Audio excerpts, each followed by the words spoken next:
ಹಿಂದೆ ಒಂದು ಹೋಟಾ ಕಮಿಟಿ ಅಂತ ಮಾಡಿತ್ತು ಸರ್ಕಾರ. ಅದೆಷ್ಟು ಮಟ್ಟಿಗೆ ಇಂಪ್ಲಿಮೆಂಟ್ ಆಗಿದೆ ಅನ್ನೋದು ಕೂಡ ಒಂದು ಪ್ರಶ್ನೆ. ಸದನದ ಎಲ್ಲಾ ಸದಸ್ಯರ ಕಳಕಳಿನ ನೆನಪಲ್ಲಿಟ್ಕೊಂಡು ಇವತ್ತೇ ನೀವು ಬಿಲ್ ತಂದಿದ್ದೀರಾ, ಇದರ ಹಿನ್ನೆಲೆಯಲ್ಲಿ ಸಂಪೂರ್ಣ ಮಹಾರಾಷ್ಟ್ರ ಪಬ್ಲಿಕ್ ಸರ್ವಿಸ್ ಕಮಿಷನ್ ಬಗ್ಗೆ ನಾನು ಕೇಳ್ತೀನಿ.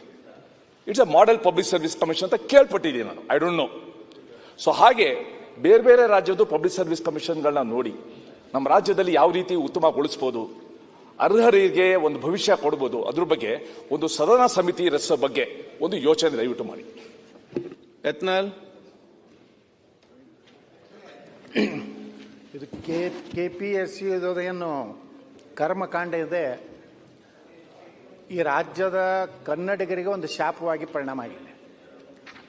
ಕನ್ನಡದಲ್ಲಿರುವಂಥ ಪ್ರಶ್ನೋತ್ತರಗಳು ಇಂಗ್ಲೀಷ್ನಲ್ಲಿ ಇದನ್ನೆಲ್ಲ ನೋಡಿದ ಮೇಲೆ ಎಲ್ಲ ವ್ಯವಸ್ಥಿತವಾಗಿ ಹಿಂದುಳಿದಂಥ ಭಾಗದ ಜನ ನಿಜವಾಗಿಯೂ ಪ್ರಾಮಾಣಿಕವಾಗಿ ಒಂದು ಸರ್ಕಾರಿ ಸೇವೆ ಮಾಡಬೇಕನ್ನುವಂಥ ಏನು ಯುವಕರಿಗೆ ಇಲ್ಲಿ ಅವಕಾಶ ಇಲ್ಲ. ಯಾಕಂದರೆ ಕರಪ್ಷನ್ ಇಷ್ಟೇ ಹೆಚ್ಚಾಗಿಬಿಟ್ಟಿದೆ. ಇಲ್ಲಿ ಅಸಿಸ್ಟೆಂಟ್ ಕಮಿಷನರ್ ಆಗಬೇಕಾದ್ರೆ 2 ಕೋಟಿ, ಆಟೋ ಇನ್ಸ್ಪೆಕ್ಟರ್ ಆಗಬೇಕಾದ್ರೆ ಅಂದರೆ ಬಿಲ್ಲದ್ದೇ ಒಂದು ಭಾಗ. ಅದಕ್ಕೇ ಎಲ್ಲರದು ಇಡೀ ಎಲ್ಲ ಸದನದ ಒಂದೇ ಒಂದು ಏನು ವಿಚಾರ ಇದೆ ಅಂದರೆ ಇದು UPSC ಮಾಡೆಲ್ಲರ್ ಮಾಡಿ ಏನಾರು ಮಾಡಿ ಇಲ್ಲಿ ಭ್ರಷ್ಟಾಚಾರ ರಹಿತವಾಗಿ ನಿಜವಾಗಿಯೂ ಯಾರು ಅರ್ಹತೆ ಇರುವಂಥ ಆ ಯುವಕನಿಗೆ ಉದ್ಯೋಗ ಸಿಕ್ಕರೆ ಮಾತ್ರ ಭ್ರಷ್ಟಾಚಾರ ಕಡಿಮೆ ಆಗ್ಲಿಕ್ಕೆ ಸಾಧ್ಯ ಇದೆ.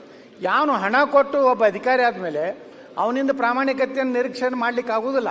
ಯಾಕಂದ್ರೆ ಅವನು ಎಲ್ಲೋ ಸಾಲ ಸೂಲ ಮಾಡಿ ಈ ಒಂದು ಹುದ್ದೆ ತಗೊಂಡಿರ್ತಾನೆ.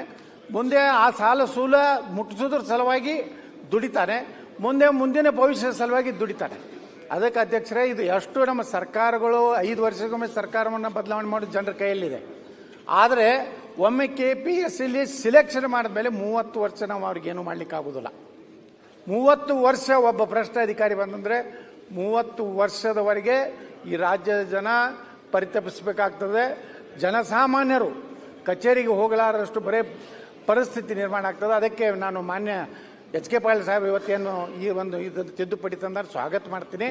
ಇಡೀ ಸಮಗ್ರವಾಗಿ KPSC ಬಗ್ಗೆನೇ ಒಂದು ಅಧ್ಯಯನ ಮಾಡಿ, ಯಾವ ರೀತಿ ನಮ್ಮ ಸುರೇಶ್ ಕುಮಾರ್ ಸಲಹೆ ಕೊಟ್ಟಾರೆ, ಒಂದು ಜಾಯಿಂಟ್ ಪಾರ್ಲಿಮೆಂಟರಿ ಸಿಸ್ಟಮ್ದಲ್ಲಿ ಜಂಟಿ ಒಂದು ಸದನ ಸಮಿತಿ ಮಾಡಿ ನಮ್ಮ ಎಲ್ಲ ಭಾವನೆಗಳನ್ನು ತಿಳ್ಕೊಂಡು ಇದಕ್ಕೆ ಅಮೂಲಾಗ್ರವಾಗಿ ಕರಪ್ಷನ್ ಏನಾಗಿದೆ ಅಂದರೆ ಕರ್ನಾಟಕ ಪಬ್ಲಿಕ್ ಕರಪ್ಷನ್ ಕಾರ್ಪೊರೇಷನ್ ಆಗಿದೆ.